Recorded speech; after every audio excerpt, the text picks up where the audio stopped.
Hello, this is Storybooks channel. New videos are posted every day. Subscribe and click the bell. When the neighbor Aunt Clara asked if Lisa could spend the night alone tonight, she had to be honest and admit that she couldn't. It was scary to look at her grandmother's empty bed, but it was impossible not to. Silence rang around, silence to the point of ringing in my ears. Who invented this omen to stop the clock in the house when a person dies in it?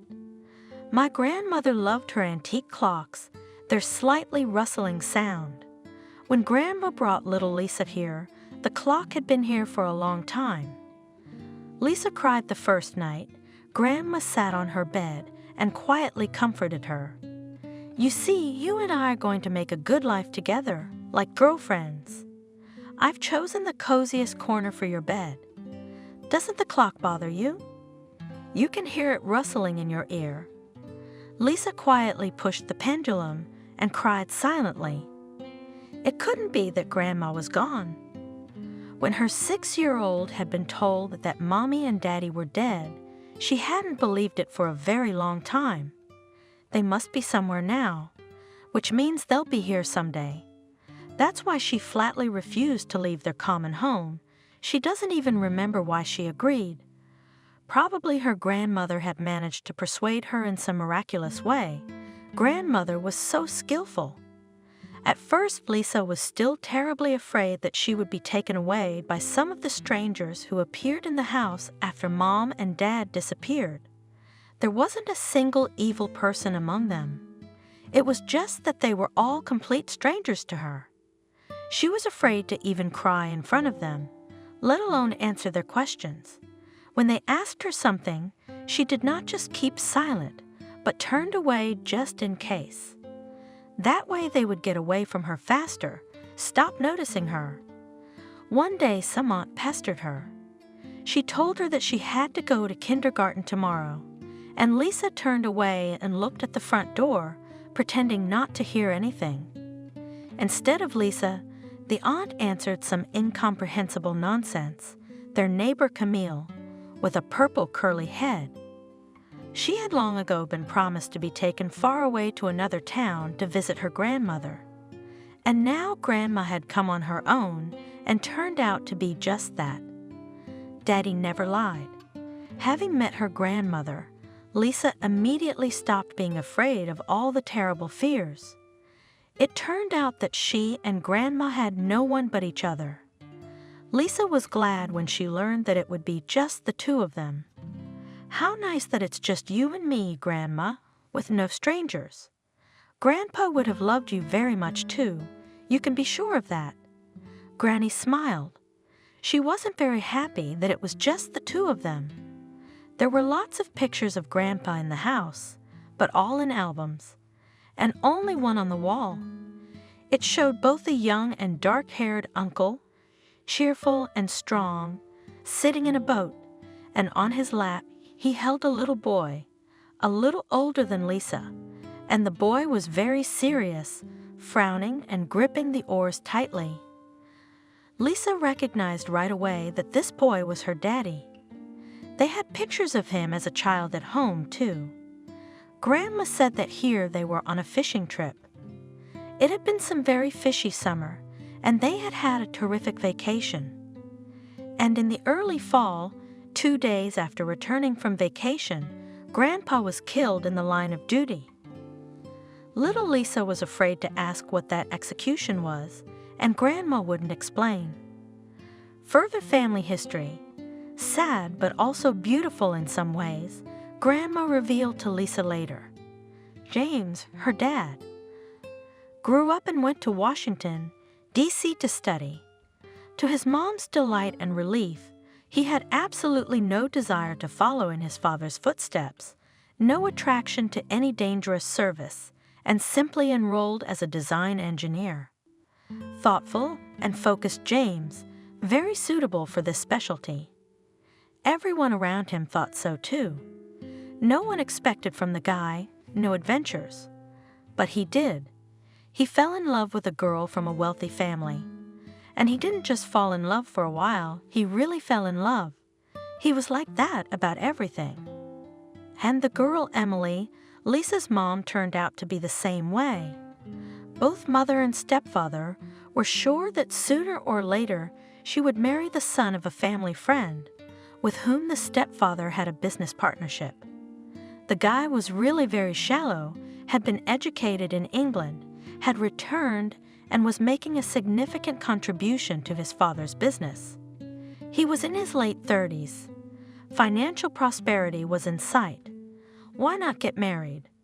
Mom and stepfather, at first quietly, and then more and more frankly and firmly, began to push the student to a profitable, prosperous marriage. At first she shrugged it off, probably too carefully and for a long time, so that the family had time to realize that her refusal is not a caprice, spoiled princess. But it was also time to speak seriously. Emily slightly audibly inhaled, exhaled noisily, and announced, "The thing is, I have another fiancé." "Who is he?" Mom asked languidly, secretly hoping that the beautiful daughter went into her and knows how to find the best of the possible. And Mom was disappointed, extremely disappointed. The groom turned out to be a young engineer, yesterday's graduate, who found a job in an old construction firm. Much is decided by the family, but also the groom's mother, the widow of some provincial cop. And this, for this almost country bumpkin of a boy, his mom has raised Emily? Her Emily, with clear skin, a chiseled profile, and the softest green, almond-shaped eyes. Love? But I had love too.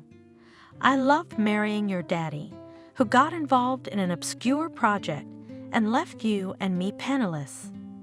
If it wasn't for Michael, you would have grown up in a dormitory. That's how my mom met my daughters. Michael's mom's husband and Emily's benefactor was brief. "You will marry Sebastian," long ago agreed. Mom was afraid of his weighty statements. Emily, for some reason, wasn't. She married her James, and her parents kept their promise, cut her out of the family. Especially since they had another girl growing up, little Kelly. Their shared daughter with Michael was surely more successful and promising than this Emily, who had inherited stupidity from her father. Grandma Lisa said, "I am passing on to you the way your mother told me, adding nothing of myself. If you want to, you can always look up your mother's side of the family. I once thought it was wrong that they weren't told of your birth, but when your parents died, my matchmakers were notified. Just know that just in case, and decide for yourself." There was nothing to decide. No one had come for Lisa except Grandma Wendy, so she had no family anymore. Now Grandma Wendy was gone, so no one at all alone in the whole wide world, unless it's Kevin. "Lisa, you knew Grandma was sick." "Yes, I realize, of course, old. I have a mother a little younger than your grandmother, as you know. But a sick heart is a sick heart. You can't help it. You have to move on, not mourn endlessly." That was Lisa's consolation, Kevin. He convinced me to go to Washington. What's there to catch? He's a novice car mechanic, but he's already a good one with great reviews. If Lisa rents out her and Grandma's apartment, and he adds his savings, and then gets a job quickly, they'll rent a small apartment in Washington, in a residential neighborhood, and then they'll have something to live on. Remember I told you about my ideas before, but you were so afraid to leave your grandmother. You were glued to her, and now you have nothing to hold you here. Now Lisa really had nothing to hold on to. She wouldn't dare go alone to a strange, unfamiliar city. But Washington, D.C., her mom's hometown. Plus she'd have Kevin around to keep her company. Aunt Clara shook her head. "Oh, I don't know, of course. I'll help her rent the apartment. I'll control the tenants, but it's such a penny, barely enough for a room in Washington. There's a different price of living there, everything. You're just out of college. You got zero experience. You're not gonna find a job. What are you gonna live on? At least you're at home here. and I'll always pour you a bowl of soup if you need it." "Oh, Aunt Clara." Lisa waved her off. "It's just the two of us. Kevin has thought of everything, made some savings, and he'll find a job with his qualifications right away. We'll certainly live no worse than here. He realizes that he'll have to rely on him for the first time." Aunt Clara waved her hand back and forth, got up from her chair, walked around the room. All this in silence, and finally she said, "Your business, Lisa. Grandmother's apartment is only yours, and in this sense there is nothing to be afraid of. But I don't like these fashionable civil marriages without marriage license. I'm old-fashioned. It is for guys good and convenient. All these let's live see. Something will not suit. We'll split up and share nothing. And that so at least every year with a new life? What's good for us girls? Not a wife, not a fiancé, just a temporary trial. And what hope is there for such a husband? Well, if he had settled in the city himself, created a base, and then dragged you along with him. But no, he decided to stick to his grandmother's apartment to make his life easier. Maybe you'd be fine here. It's your own place anyway, and we're all our own people. And Grandma Wendy would probably say the same thing. You know as well as I do." The tactless mention of grandmother might have been taken offense at, but Lisa took no offense. Grandma would have understood. Convincingly she replied, "Of course Grandma Wendy would understand. She understood a lot more about relationships than the other grown-up aunts. Lisa knew that for some reason. The other thing was that if Grandma had been alive, Lisa wouldn't have dared to move so far away from her. But now, it didn't matter anymore. It was as if the stars had taken it upon themselves to help Lisa with Kevin. Surprisingly enough, they found a decent long-term tenant, a young couple with a baby boy. Lisa prepared in advance, disassembled, and neatly stacked the grandmother's wrinkled things, gave them to Aunt Clara for safekeeping. She took only her watch with her, sent it to her suitcase in a cozy box, lovingly nestled between her warm sweaters. "They're so bulky, Lisa. Why carry them around with you?" Kevin wondered. "They took up half my suitcase. I'm going to hang them in our rented apartment so I can have something of my own." "Well, if that's the way you want it, let them be." Kevin graciously agreed. In Washington, too, everything was going according to the planned scenario. They quickly found a studio apartment for the right price and a job for Kevin. True, the apartment was very cramped and nowhere further from the subway, and the job was on the opposite end of the city. But that didn't matter much if you didn't pick on the little things. Lisa put things on the shelves in the closet, hung a clock on her grandmother's wall, walked around the stores near the house, boiled some borscht, and sat down at her laptop. She should have been looking for a job, too. Of course, she has no experience, but in college she took first places in hairdressing creative competitions, and she has diplomas, and she agrees to the most modest salary, only if there was an opportunity to gain experience. Coming from work, Kevin several days in a row forced the same picture. A clean apartment, lunch on the stove, a focused Lisa, frowning her forehead, sending out her resume to salons. "Lisa, don't dwell on it. From the outside, you'd think that I'm not able to provide for you, reproach you, and drive you to work. And everything is 200 times wrong. You don't have to work at all, at least as long as we're renting at this price. And if they raise the price, you can raise the price for your tenants." "No, I can't do that." Lisa sighed honestly. She told him. It was hard enough for her to rent out her and her grandmother's apartment. She could only console herself with the fact that Miranda and Charles were very nice guys, and their son David, a wonderful, cheeky big guy who liked to smile and sing songs in his crib. She couldn't let anyone worse live in their apartment, and she wouldn't be able to raise the price of these people. "Fool, You're still a little girl, my favorite fool." Kevin grinned patronizingly, hugging her.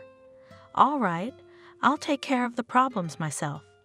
But I need you not to be busy and tired, but to wait for me at home with lunch. I'm really so tired in this car service that if you will also come crawling, the same from some beauty salon, then on only bought dumplings I will not live long. I'm not quite used to it yet, and to get anything done, I need to step up my game. Stay at home, Lisa. It'll be easier and better that way. You've got it all set up like it's our own apartment, and you can walk around town half the day so you don't get bored while I'm working. Other girls dream of having a boyfriend to support them, and you want to work, capricious." Lisa was embarrassed. It's true, she's like a little girl. She'll earn 3 cents and deprive her Kevin of a fresh lunch and dinner every day. If they don't throw their money around, they can get by. It's not like she's going to the theaters and concerts. That's fine.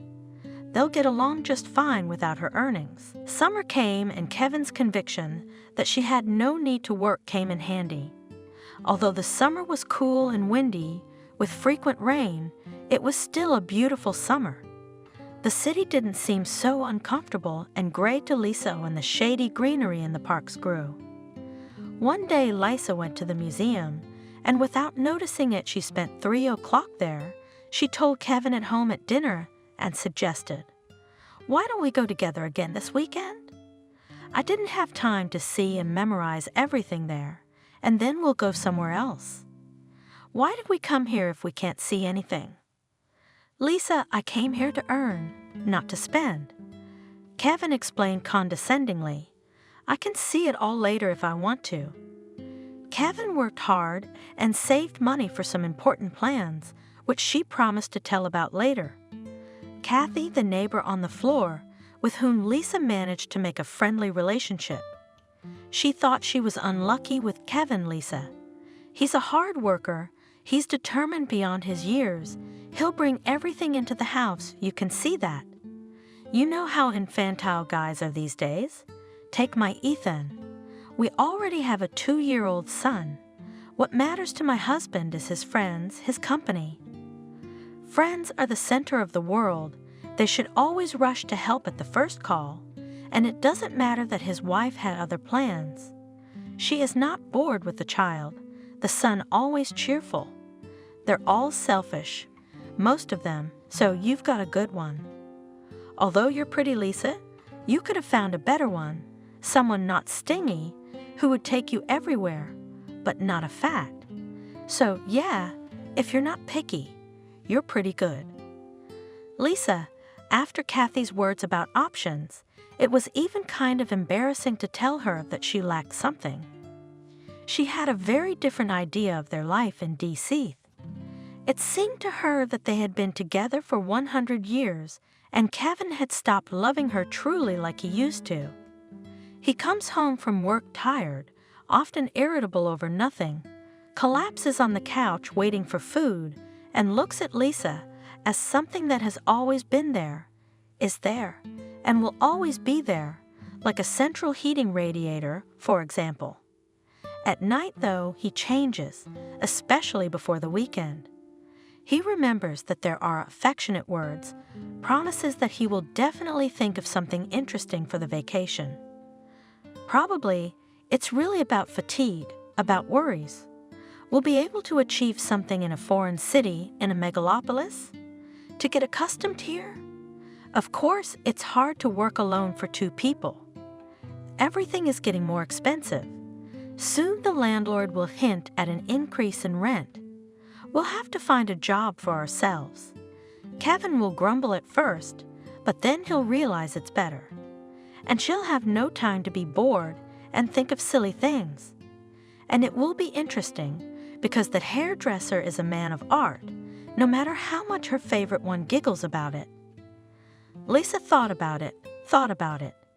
She consulted with Kathy and decided to try a different job search tactic. Nothing comes of sending out resumes listing kids' college pageant prizes when you have no experience at all. There are probably 1,000 of these same girls, 1,000 of resumes being sent out at the same time. Go on your own in the neighborhood salons. Varies advice. An old method, but in your profession can work. A hairdresser has to make you feel at ease. When I first saw you, I thought we were lucky. The neighbor rented an apartment to a very nice girl. So walk around, smile, socialize. Maybe that'll help. In an expensive luxury salon, so from the street, of course, will not take. But in the barber shop, as in our neighborhood, very even. And Lisa, having hardly waited for Kevin to leave for work, went to look for happiness. There were plenty of salons and establishments under the modest sign of a hairdresser's shop, even in walking distance. 4 salons did not show the slightest interest in her. But in a tiny, modest semi-basement under the glamorous name of Orchid, bored full brunette, after a short survey, Lisa revived. Oh, I need a replacement. My shifter is not a bad girl, but she has a stormy personal life and responsibility is not her thing at all. A word from another planet. She has to be replaced all the time. The owner doesn't care which one of us works, as long as it's not at a loss, but I'm really sick of this unpredictability, and it's useless to talk. I can tell you're different. If I put the owner on the spot, it's either me or Jenna, he'll ask her, because he knows exactly who's worth what. He doesn't pay much, so he doesn't have the nerve to expect a super master. It's just convenient for me that I live on the floor above our salon. I would have looked for something better a long time ago, but it's convenient to run from here, to take my daughter home from school. Contingent we also local, for years the same grandmothers and aunts, the requirements without much fantasy. I'm sure you've been practicing on the same neighbors back home. Yeah, well, nothing unexpected. Leave Lisa's cell phone number. I'll be sure to call you when I hop up to introduce myself to our Benjamin. My name is Nancy. I promised to get him ready. Lisa liked Nancy and her confidence was reassuring, but for some reason the air in the semi-basement seemed somehow stuffy, sickly sweet. Then dizziness and nausea set in under her throat. She said a polite goodbye and hurried outside, where she barely made it to the far corner of the house before vomiting into the grass. She felt a little better, but suddenly she felt weak, as if all her strength had gone at once. Lisa was a little frightened and decided not to go home, but first to Kathy. Kathy, maybe I'll get a job, but it's a long shot, she said from the doorstep. Are you so pale? Kathy marveled, barely looking at her face. Oh, I may have poisoned myself. Lisa sighed and told her what had happened to her. Kathy shook her head thoughtfully. I don't want to frighten you, but it's better to check and rule out assumptions. I have a test in my medicine cabinet somewhere. What kind of test? I don't get it, Lisa. Are you 100% sure you can't be pregnant? Then I'm jealous. I'm jealous of Kathy. Do you think we're from the middle of nowhere? Lisa smiled. Of course we are, Kevin. Lisa wasn't used to discussing such things with anyone, so she didn't explain further. Yes, I believe every word you say. Kathy nodded. When people tell me how handsome Robert is, I respond. What do you want? It's electronically verified. We plan for later, 5 years from now, but he had his own way. Here, I found the test, and don't think about all the horrors beforehand. Maybe there's nothing, or maybe there is, but everything will be fine. Why hadn't she thought to ask Kathy how best to break the news? Hinting was stupid. It should be straightforward, only at the right moment, not on the doorstep, but when Kevin had eaten dinner and had had a little rest. Lisa waited until nightfall, and when the lights went out, she said in a half whisper, Kevin, I'm pregnant. That's for sure. The smell in the barber shop made me sick. Kathy, she gave me a test, and it showed 2 stripes. "Lisa, don't joke about that." Kevin said sweetly. "You know, I don't accept such stupid jokes, I'm serious." Kathy told me that they had Robert as well, in spite of the arrangements. It's not that uncommon. No method can be completely 100% trusted. Lisa didn't know what to say next. She fell silent, and silence hung. Only the grandmother clock rustled on the wall. Why is Kevin silent as well? Is he gathering his thoughts? Now he would hug her, say, "Don't worry, Lisa, we'll grow up. You found a problem, I'll fix it." It must have been half an hour before Lisa decided to speak again. "Kevin, I'm scared when you're so quiet. Lisa, I don't want to say it's your fault, so go to the doctor tomorrow and find out how much it costs to get it out quickly. And I'll give you whatever you need from my savings." She heard some completely alien voice. Lisa reached a shivering, suddenly frozen hand over her head, fumbled for the switch on the wall sconce, and turned on the light, as if she wanted to make sure it was her Kevin next to her. It was him, and he shaded the light with his hand. "What else are you going to do to me?" "Lisa, you're not hysterical. Are you going to tell me you want a baby?"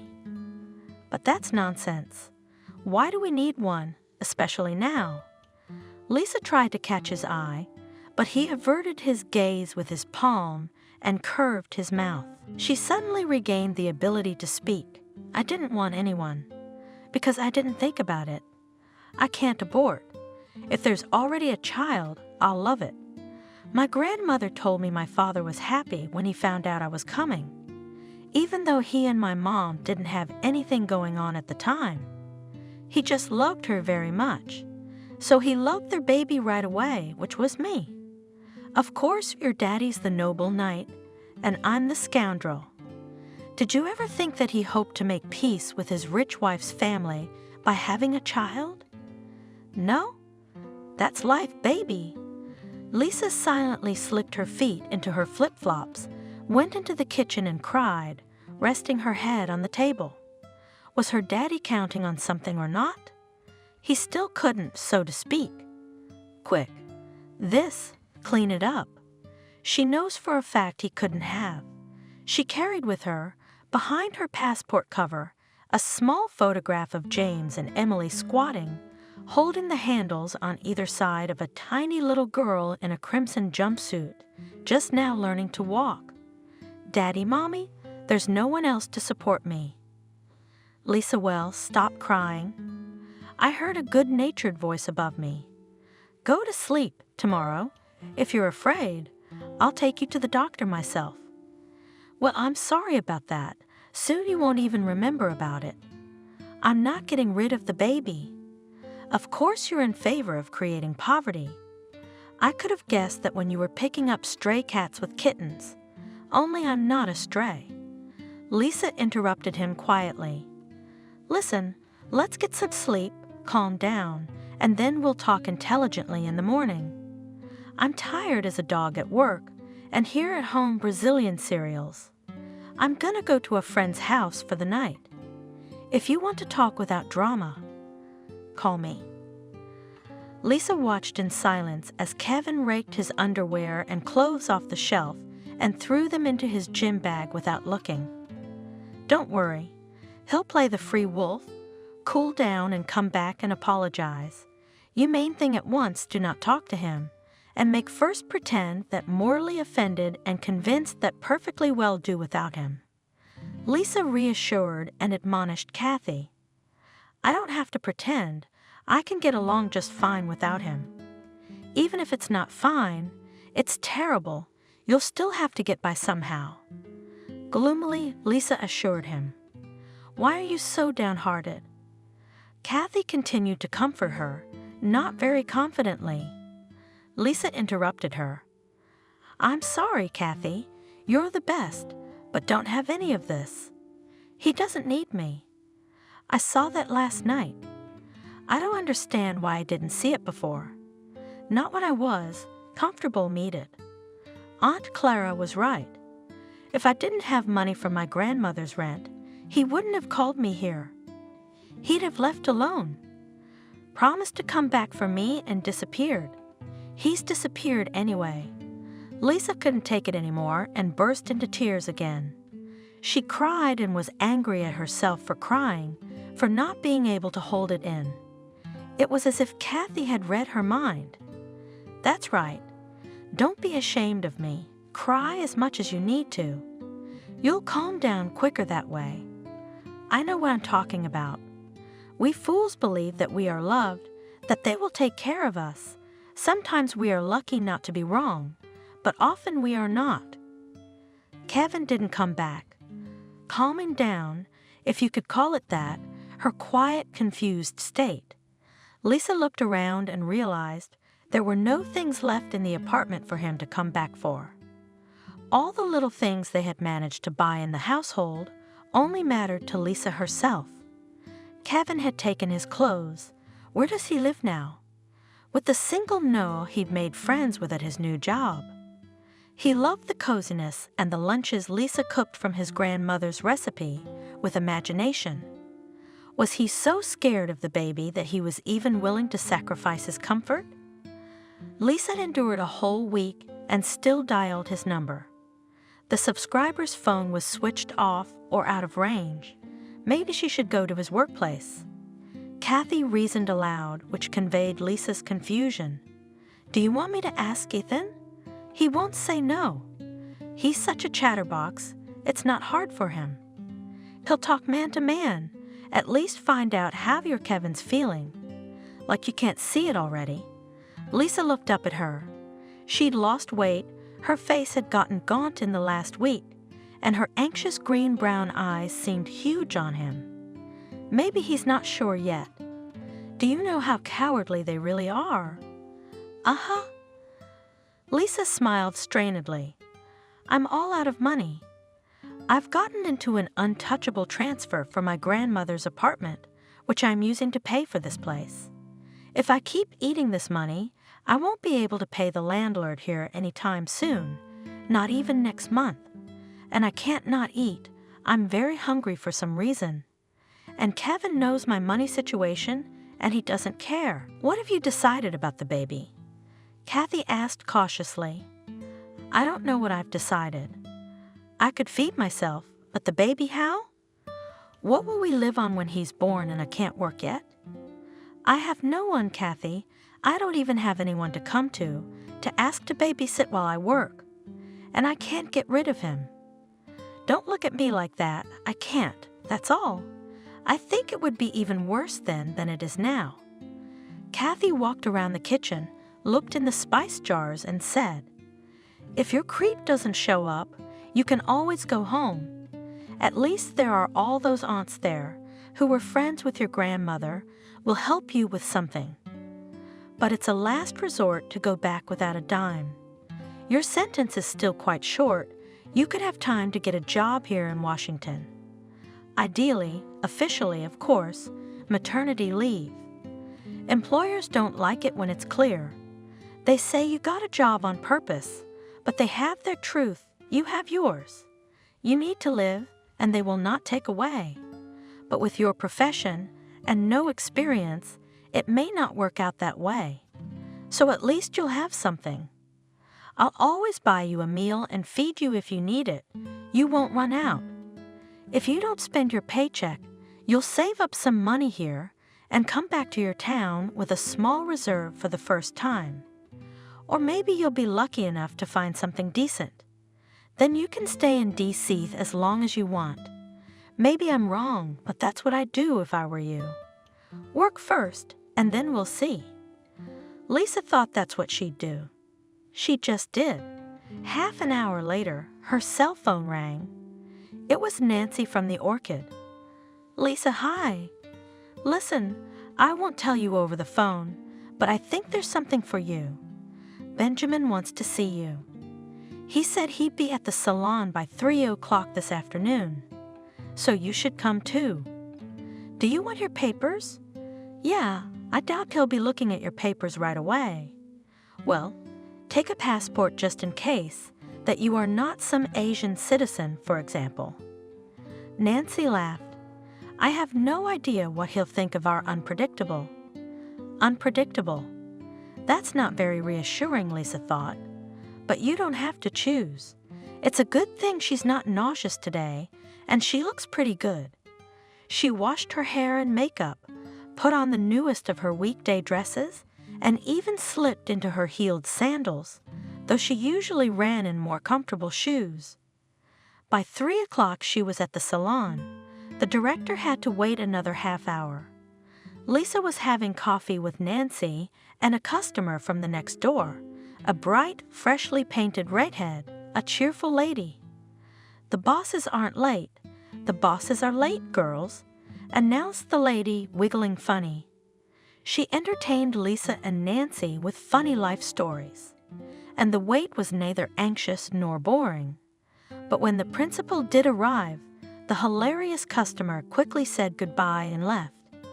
"Nancy, instead of talking, why don't you clean this place up for once? Not your hair, but clean it up properly. I can't believe you don't have time. I can see from the receipts that you do." This he said from the doorstep without anger, with lazy irritation instead of greeting. The director seemed to be a stout, stocky middle-aged man, wearing a brightly colored Hawaiian shirt that was tight around his stomach. "Benjamin," Nancy sang good-naturedly, "have a cheerful outlook on life. Something wrong." "Yesterday I was Nancy, Smarty Pants. Is this the girl you were telling me about?" Benjamin changed the subject.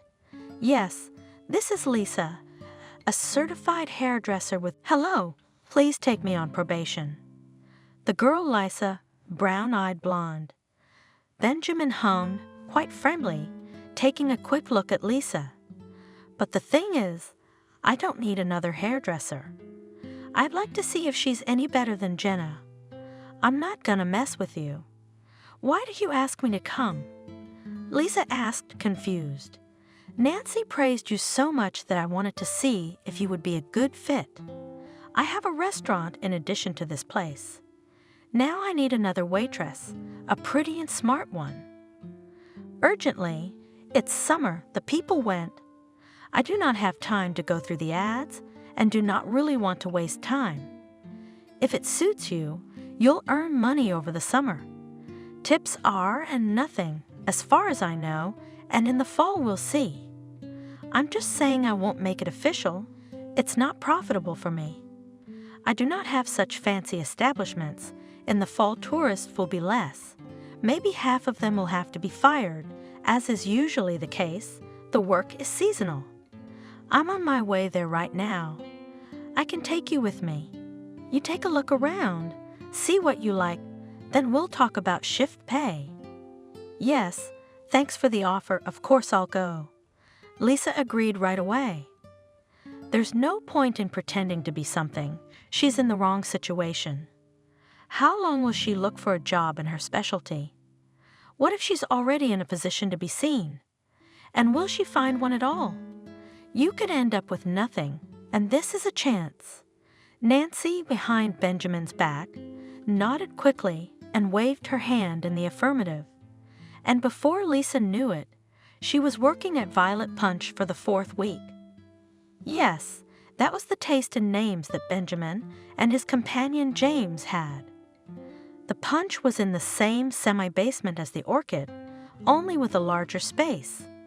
There was 1 cook and an assistant and 2 waitresses per shift. One of the girls had recently graduated from college and decided to change the job she had held on to while she was a student. Lisa was hired in her place. The restaurant was quite cozy, frequented, inexpensive, and the place was quite busy, and the food was delicious. Another plus at work, of course, was that the food was not the same as that of the clients. It was cheaper and simpler. At first, Lisa was very happy. She wouldn't have to spend money on food on weekdays, saving money again. But more and more often there were days when every trip to the kitchen for an order became a feat for her. The mere smell of food made her sick. Even the most appetizing banquet style, not that of service food.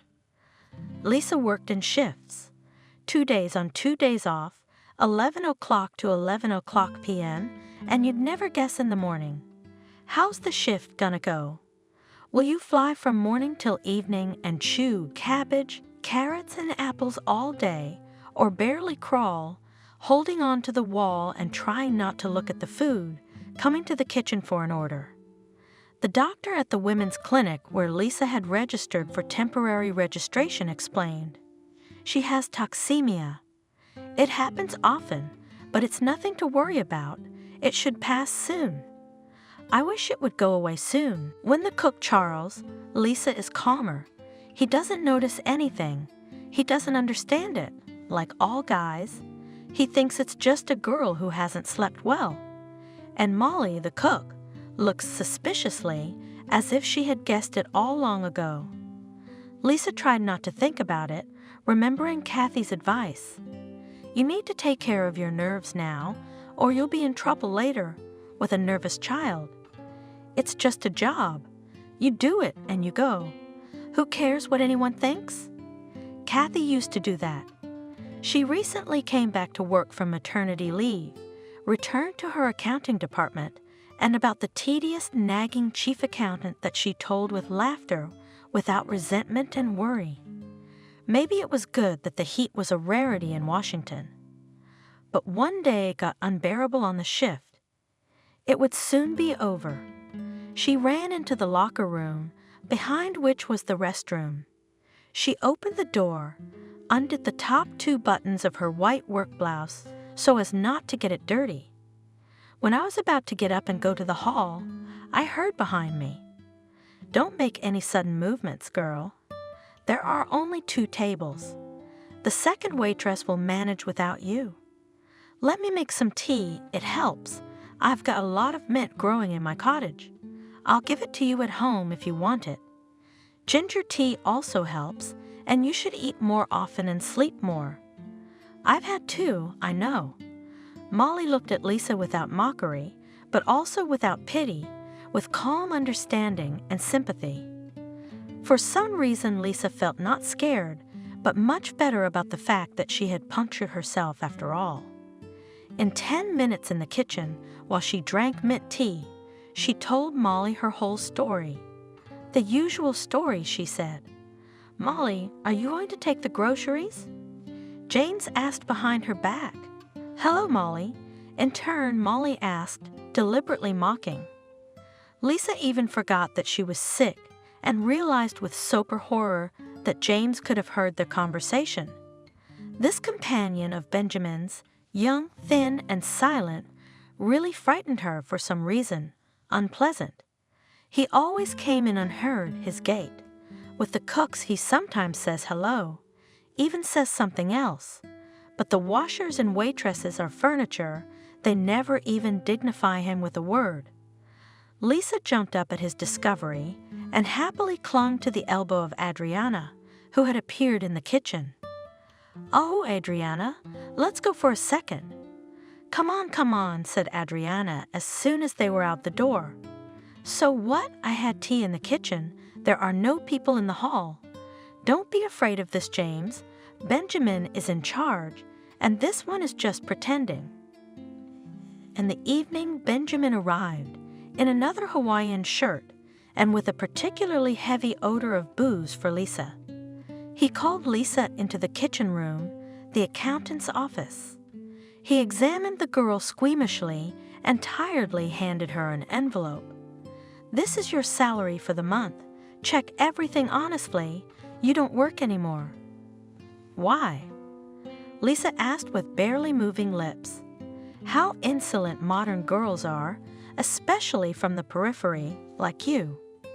Why do you think you have the right to lie and set someone up when you've been stupid enough to get pregnant? Something happens to you at work.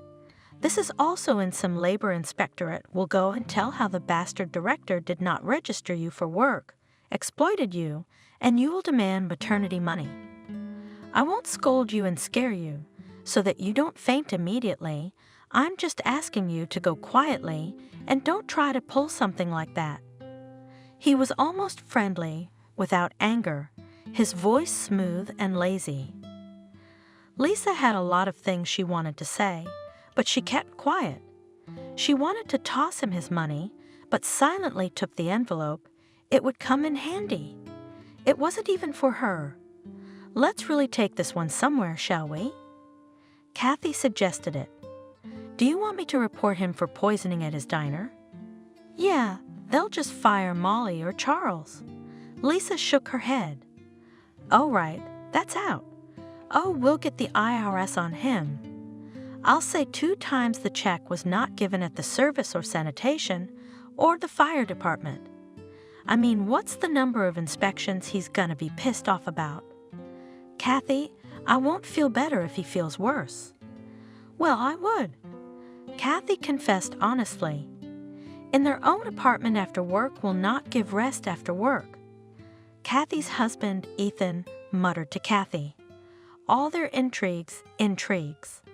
Ethan couldn't tell whether he was joking or serious. The next day, Lisa slept most of the day. She woke up twice, drank strong tea in the kitchen, and went to bed again. She wanted nothing, thought of nothing, as if a dark curtain had fallen over her eyes. In the evening, Kathy rang the doorbell. Come to our place. Oh, come on. Ethan's going to be nagging you about me. He's asking for you. He's got something to say that he didn't get through to me. Kathy announced. Ethan was sitting in the kitchen, finishing his soup from a deep bowl that looked like a basin. Lisa, I found out something for you. Maybe it'll be good for you. My buddy Liam is a decorator. He recently renovated a private house in the suburbs for a grandfather. It's a nice house, but he lives alone. He's taken a liking to Liam. He sees that he is a normal, honest kid and shared that he would rent 1 room to a woman if for ordinary household help, and that she would be his companion, even for free. There are all sorts of errands and talk. That's the deal. A favor for a favor. His living conditions are very good. He doesn't seem to be picky about cleaning, cooking. That's what he said. Maybe he's a freak. Kathy interrupted incredulously. Liam says he's exactly normal. The right grandfather, just alone and with money. He says he will always manage through an agency, but he is not very trustworthy, so he asks all good acquaintances to recommend him. I thought of you right away. Lying again? Lisa asked tiredly. Suddenly, a good man, he expects a quiet old age, and I'm hearing him bang and suddenly give birth. And if I find a job again, how will I have time to do his errands?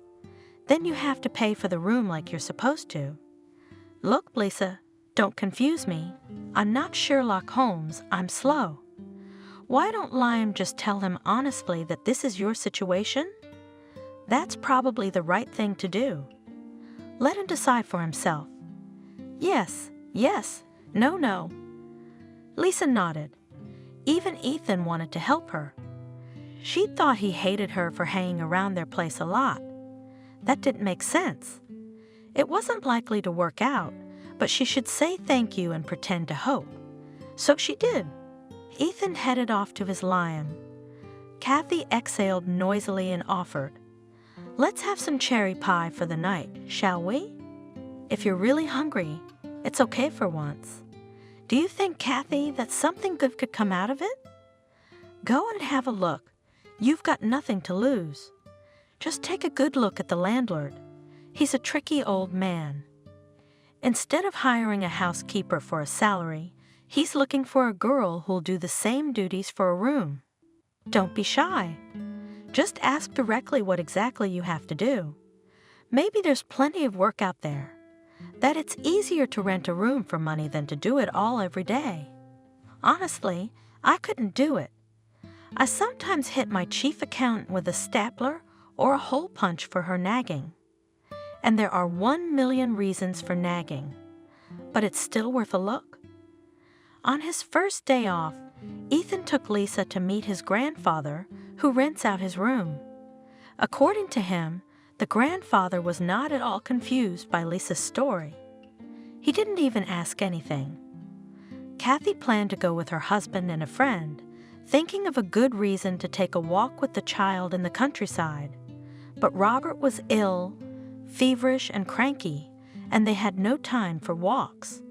Lisa imagined for some reason a big wooden house in a clearing, like merchants' estates from movies about old life. But the house turned out to be brick, also faced with stone, very stylish and beautiful. It was surrounded by a small garden, a few apple and cherry trees. Without a trace of beds and flower beds, you could see it through the fence. The fence was not a blank brick wall, but a wrought metal one. The graceful gate was open, but Ethan was too shy to enter, so he called on the phone. "Christopher, this is Ethan from Lyme. I've brought the girl Lisa to see your room." "All right, let's go inside, Lisa." While they were walking along the stone-paved path to the house, the front door opened and the owner himself appeared on the threshold, holding a large and very shaggy white dog by the collar. From under his bangs, scrutinizing Lisa and Ethan. "This is Olaf. He's as peaceful as a poof if you don't attack him and me. So don't be afraid of him for a minute if you're not going to attack him. And I, Christopher?" To realize that the owner was already well over 70, you had to look carefully at his face, covered with a network of wrinkles, where deep and sharp, where thinner and smaller. His gaze was quick and sharp, not senile, but it was softened by the rays of wrinkles near his eyes. Not angry. Lisa exhaled quietly, and if you didn't look at his face, you wouldn't think he was an old man. His posture was that of a middle-aged man, his lean and wiry figure without a hint of decrepitude. Completely gray silver hair was cut very short, and a neat beard, as Christopher invited them into the house. So respectable on the outside, the house appeared cozy, but a little unusual on the inside. Of course, it was obvious by many signs that a woman's hand had not been here for a long time, although the owner obviously keeps order. But the main thing was that it was as if several different times had gathered in the house.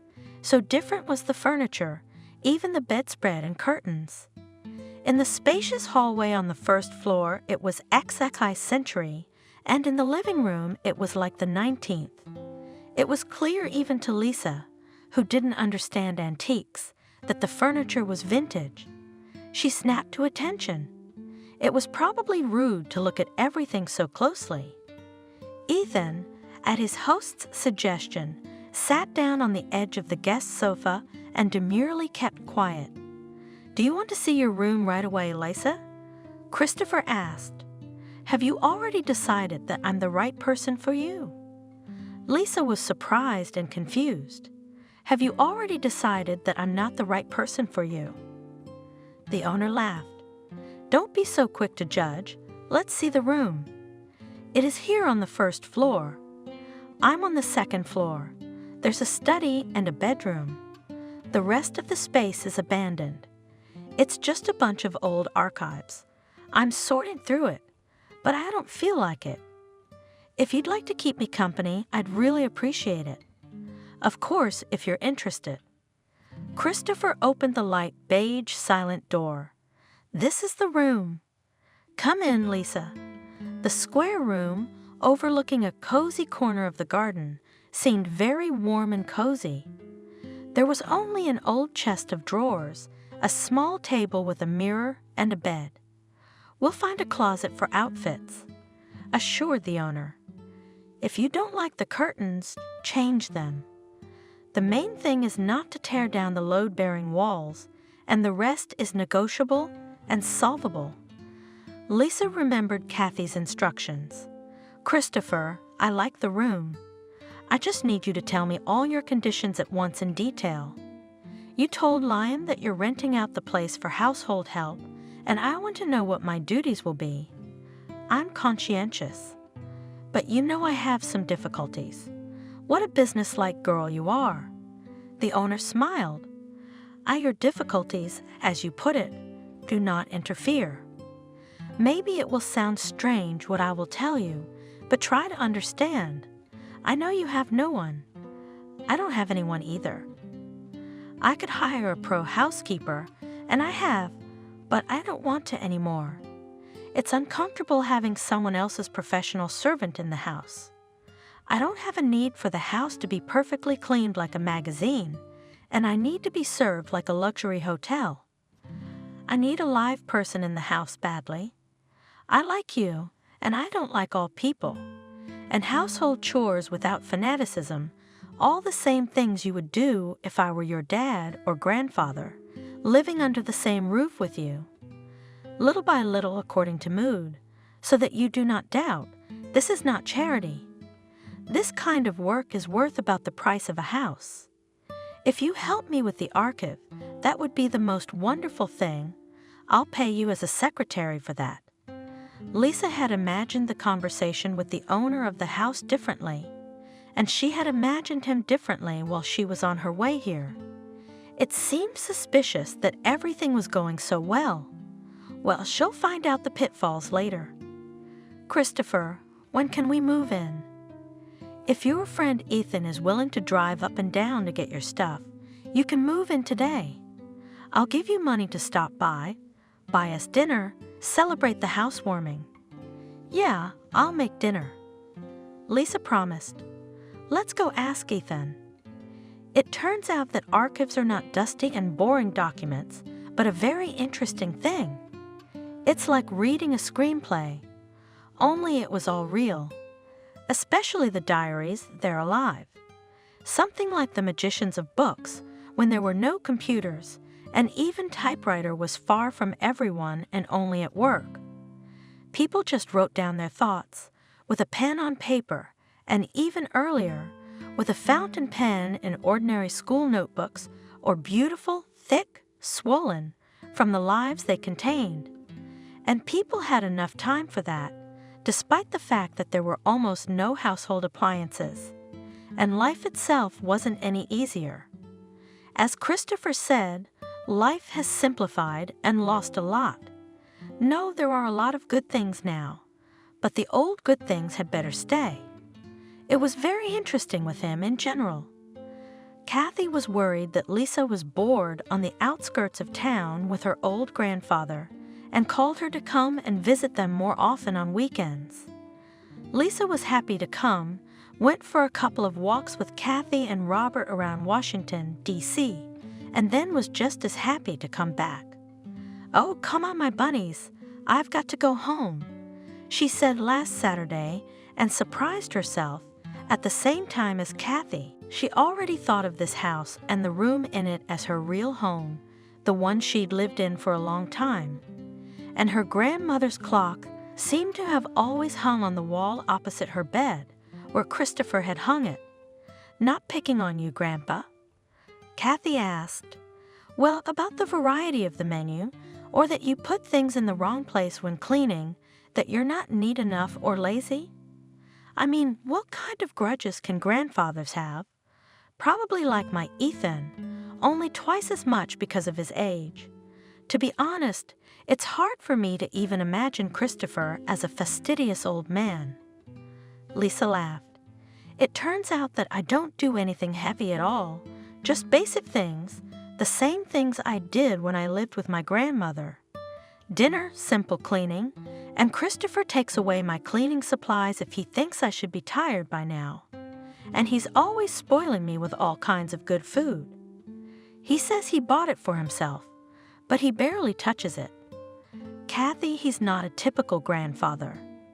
There was this story. There was a regular old professor, Professor Emeritus. He was inventing innovations for American industry and the military, and he had two favorite students.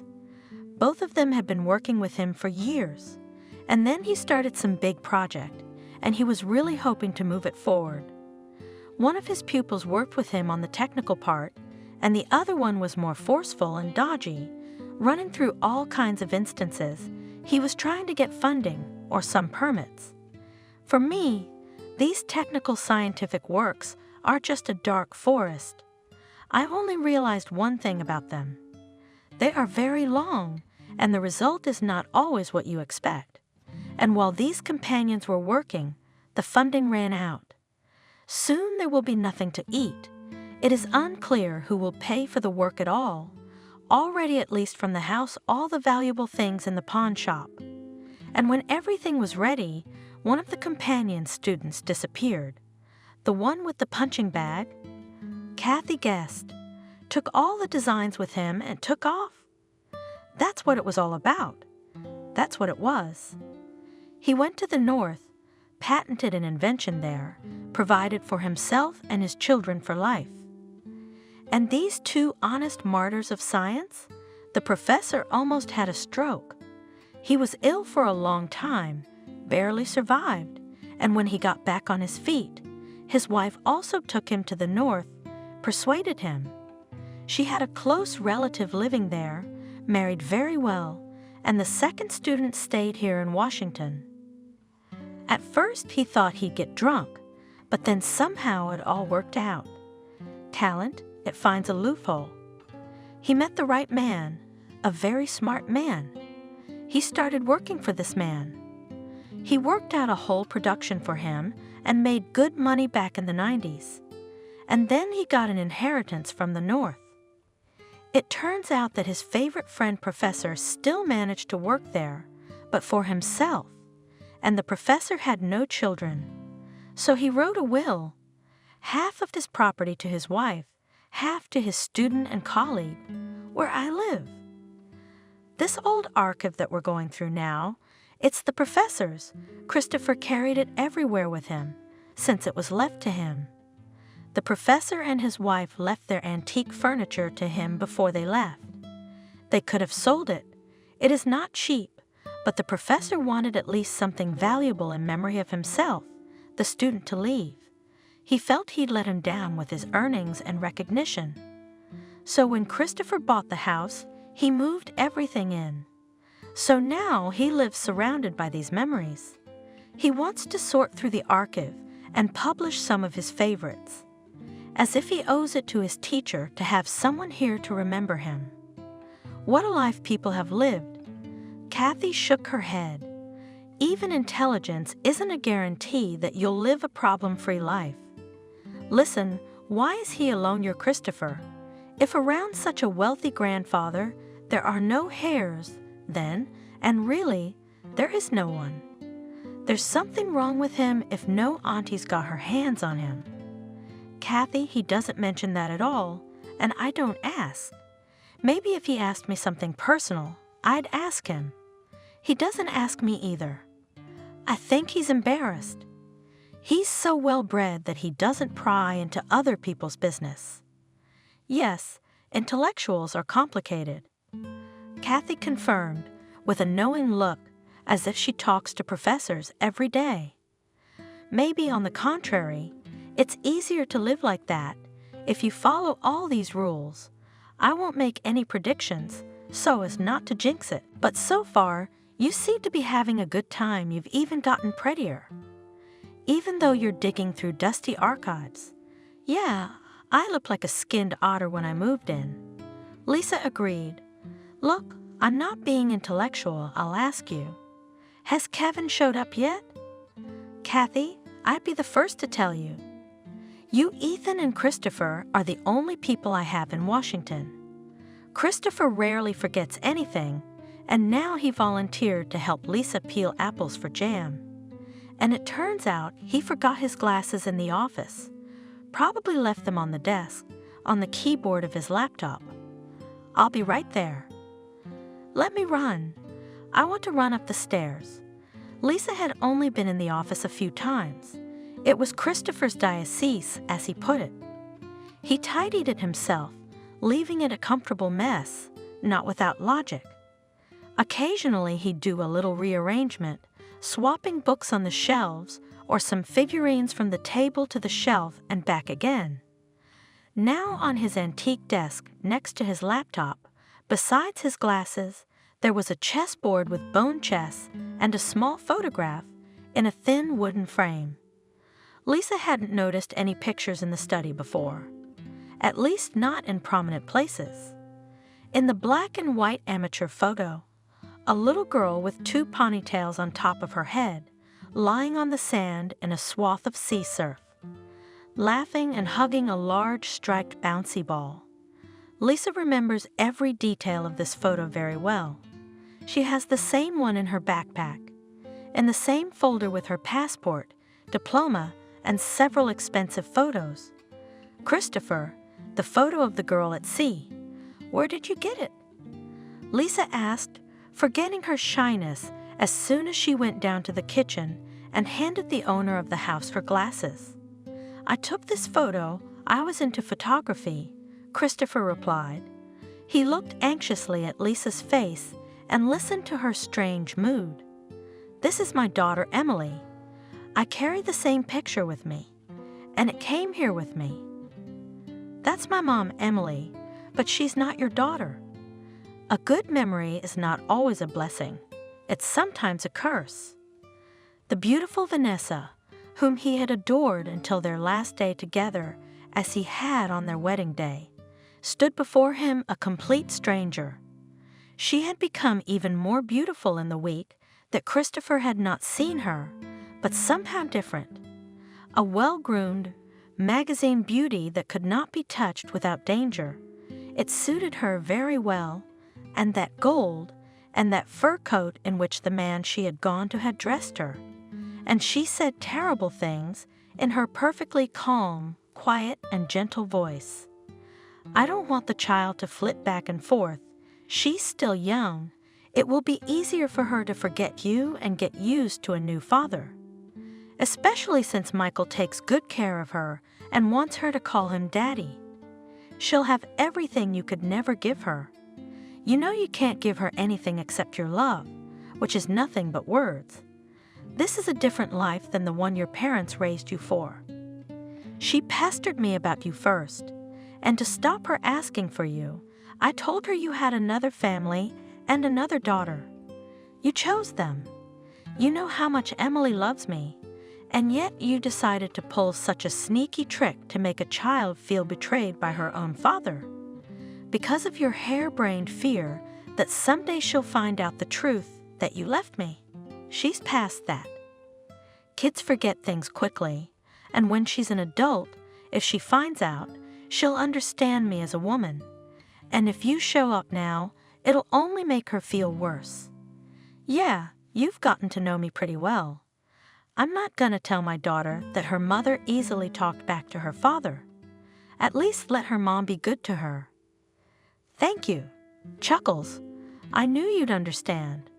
Christopher, I'm not filing for child support. I know how hard this must be for you. Thank you, Honorable. He grinned through his teeth, turned, and walked away. I didn't know where, but away. He didn't recognize anything else and never looked for anyone. He himself could not answer who was more protected, his daughter or himself. And he made a terrible mistake. Had he found his daughter in time, there would have been someone to support her when her mother turned away from her because his Emily had chosen an unfavorable husband. And Lisa's granddaughter, there'd be someone to support her and her stepfather's mother. Maybe still alive would be the only real Lisa grandmother, if her heart, to pay for serious treatment. But history does not bear the subjunctive mood, as his teacher and colleague said. Now it is necessary to live on and live a long time, because soon there will be another tenant in the house who will have to be taken care of for a long time until he can take care of himself. And it's easy and pleasant to live a long time when you have someone to take care of you. Kathy's voice sounded kind of strained, and she didn't call in the evening, as usual, but on her lunch hour. Lisa, would you mind if I came straight over after work today? Nothing's wrong, everything's fine. I'm just in the mood to see you and chat. There's some little things I need to tell you. Yes, come over, of course. Especially since Grandpa's going to a class reunion at his institute and he's worried about us being alone for so long. What if we need something in his absence and he's not here? I'll at least reassure him that we won't miss him. Oh, good, considering all the traffic. I'll be at your place by 8 o'clock. Kathy promised. Lisa steamed Grandpa's weekend suit, the color of wet asphalt, and tied his tie. She approved of his gentlemanly appearance and walked into the meeting. He waved a long time after the cab. Back in the house, she dressed Emily and went out into the garden with her. In its far sunny corner under an apple tree, unnoticeable from the road, they had a real nest set up. Grandpa had hung a baby hammock cocoon there for Emily. It seemed to Lisa that her daughter loved to lie there and watch the sun bunnies playing in the apple leaves. She would hum softly in her own language and then fall asleep and sleep soundly, no matter what sounds came from the road. And the clever dog Olaf, who knew not to bark now, sat nearby and just breathed noisily. There was also a small, elegant garden table and 2 armchairs at arm's length from the hammock. Grandpa and Lisa had been dining there for a month, since the middle of May, rocking and listening to her humming. She's going to have a beautiful voice. Grandpa laughed in a whisper, raising his index finger to the sky. And not for nothing did she go to the opera. When October rolled around, the city and nature became somehow especially dreary without coziness. Christopher came up with an entertainment for Lisa. What kind of theaters did she like? Lisa didn't know which ones she liked, or whether she liked them at all. "I've never been to one yet." Without shyness, she confessed. "In our town, there was nothing but the House of Culture, and here I didn't have time. We sometimes brought some performances, but I was never particularly interested in it." "I see. What would be interesting?" Grandpa kept up. "I love music," Lisa confessed. "Not electronic music for disco, but beautiful music, which is good for thinking or remembering something." And Grandpa took a season ticket to the musical theater. And he so mesmerized Lisa that she felt the baby moving there for the first time. The ultrasound showed it was going to be a girl. Lisa knew for sure. A girl listening to music with her, swooning during opera arias and dancing at operettas. Can you tell I'm making this up? But Emily liked the Queen of Spades the best. Lisa shared with Grandpa one day.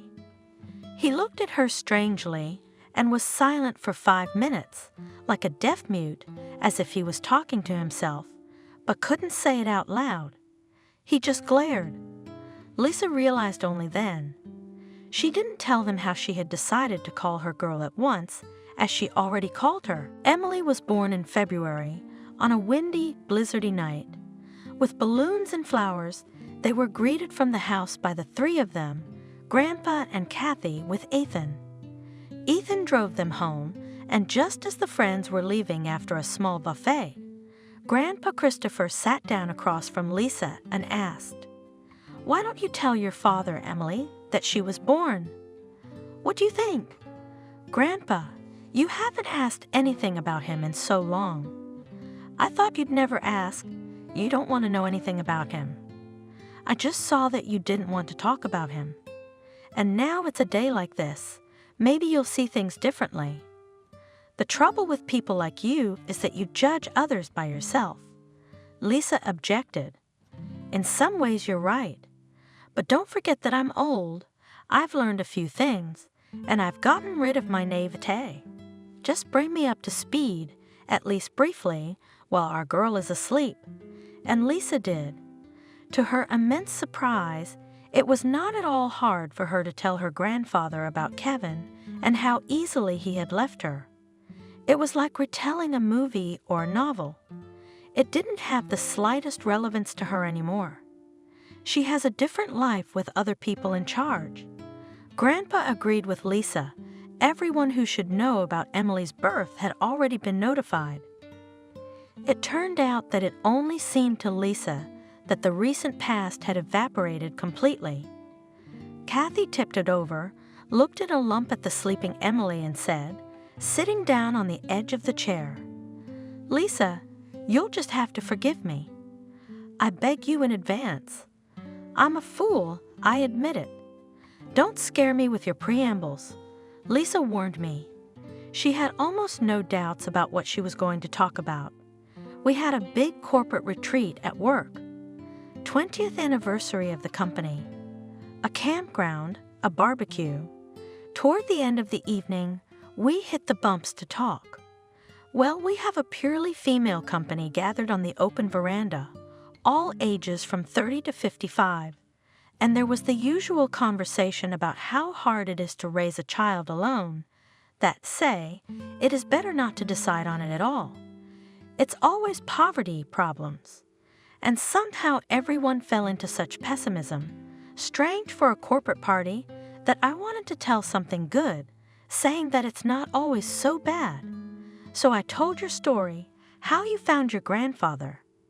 I didn't even say your name, but I told them you were my friend.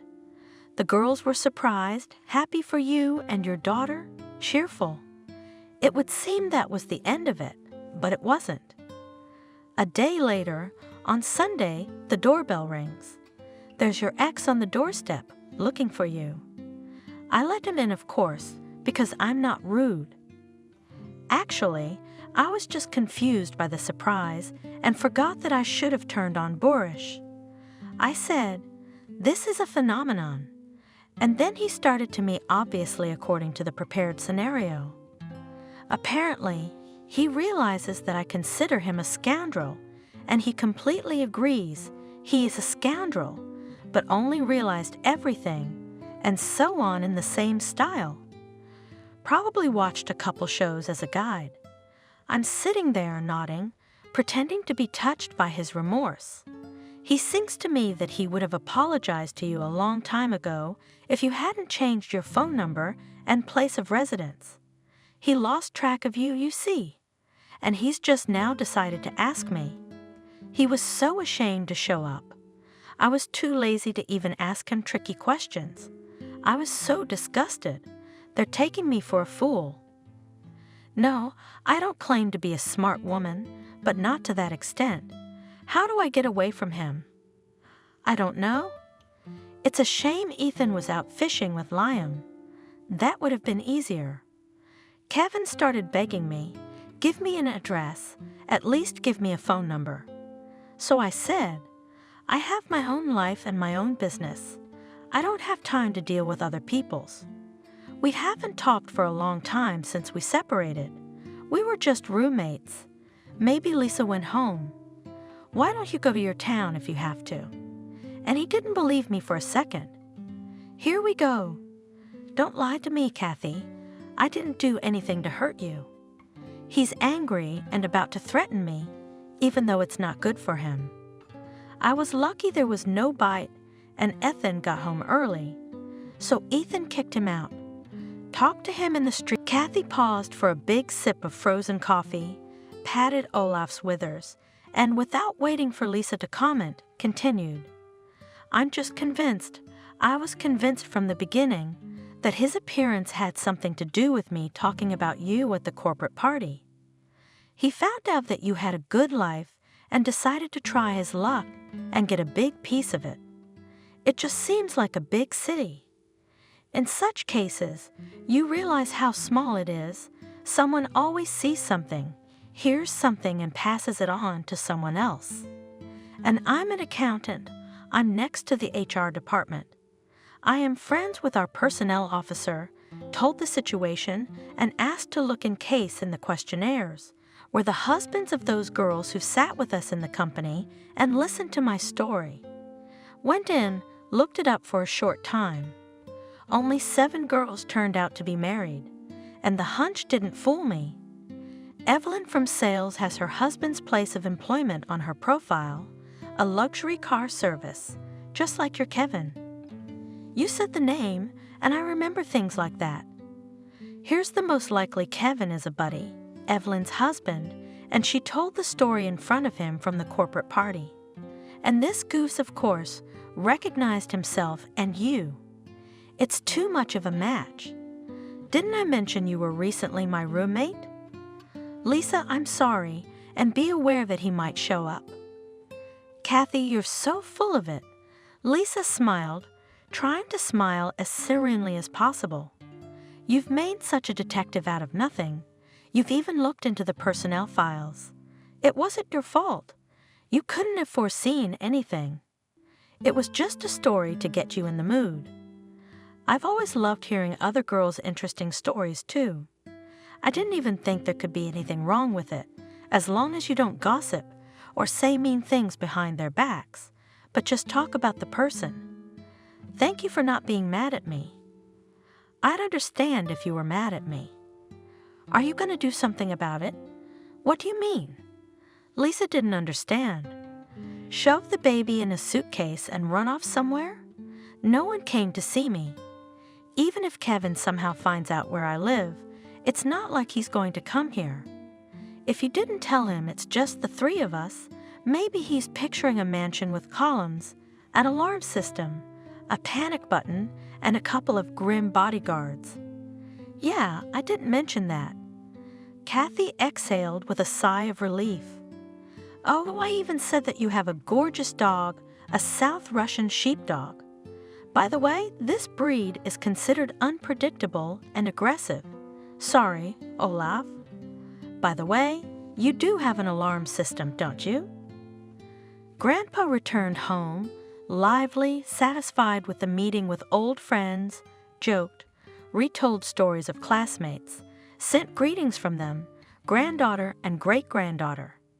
And he announced that he missed her. Lisa did not bother to tell him about the incident that had happened to Kathy. It wasn't right if he was only going to take care of her and her. He had to be taken care of too. And there's no one else to do that but her. Sure, she was scared at the first moment, but just a little bit, and at the very first moment. Kevin is not a villain or a criminal mastermind, but a very ordinary, selfish guy. There's nothing to fear at all. She'll figure something out if he shows up. A month later, Lisa had almost forgotten Kathy's warning. She had no time to think about unpleasant things. Her daughter was growing up. She was already sitting up in her crib, in her stroller, trying to sit up even in the soft hammock cocoon. When she saw Olaf, she was happy and stretched her arms to him, trying to run them into his shaggy fur. Don't worry, Grandpa reassured her. Olaf understands perfectly well that it's a puppy. Kathy came almost every weekend with Robert, sometimes with Ethan as well. But Lisa also wanted to go to Washington all of a sudden. Grandpa was supportive. I'm surprised you haven't gotten bored yet. At your age, solitude is usually hard to bear. The baby's over 6 months old. It's time for you to get out into the world. Go out with Kathy at least. Just have a carefree summer cafe. Do moms need a vacation too? Why don't you pump your milk, and I'll feed Emily without you? Grandpa, I'm amazed at your expertise in so many areas. What did you think? I read literature about children and control quietly the process of cultivation and upbringing. Grandpa grinned, and Lisa went to Kathy's.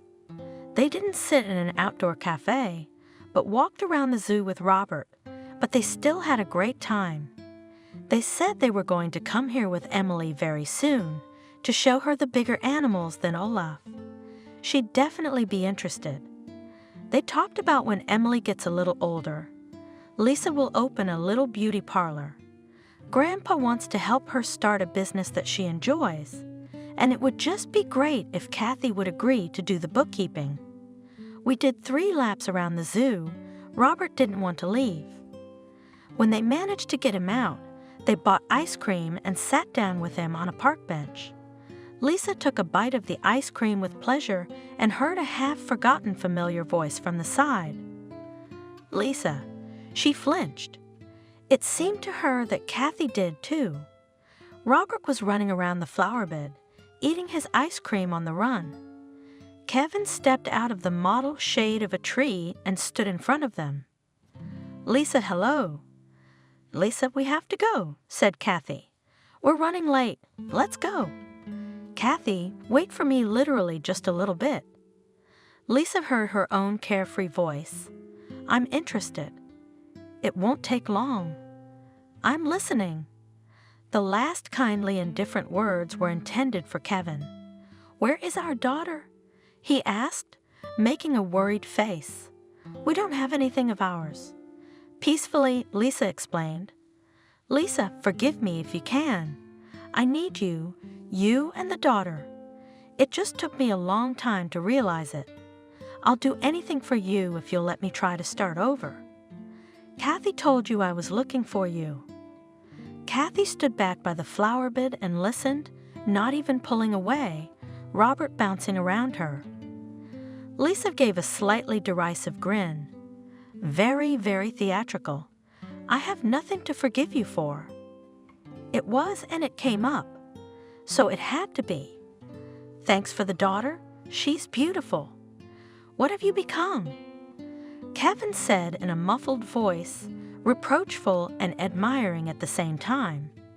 "You look like Hollywood. Anything else? It's really time for us to go. I don't hold it against you, Kevin. And I'm not filing for alimony. Don't worry. You'll still have all your savings. Lisa, don't do this to me. You couldn't have gotten over it so fast. I know you. It wouldn't be you. People don't change that fast, and we have a daughter, and you won't even let me look at her? I know you found your grandfather, but that's not the father. I'm not giving up until you give me a chance. Now he's going to play the macho man who decided to fight for his love." Lisa rose from the bench, walked slowly around Kevin, lightly stroked his shoulder, and made sure he took it as a good sign, and said in the same nonchalantly peaceful and calm voice, "People change, and they change fast when circumstances force them to. I know you're aware of my financial changes, so you're under no illusions, but I'm glad I wasn't married to you by the time I found my grandfather. You can find a much better option with an inheritance, even with a child. One more piece of advice. If you're looking for me or my daughter, let me know in any way. You know who made what and how they made money in the 90s, who they socialized with, right? My grandfather's acquaintance, and now I have a corresponding one. My grandfather owes a lot to the reputable Mr. William. If that name tells you anything, such men do not forfeit their protection without cause. You can always turn to them to get rid of unwanted interference. Like you, Kevin, it's nothing personal. Consider it a sign of forgiveness. Bitch." Kevin exhaled angrily into her ear and turned and walked across the lawn toward the zoo. Now he's going to disappear from the horizon. Kathy spoke up. "Hey, I wasn't expecting you.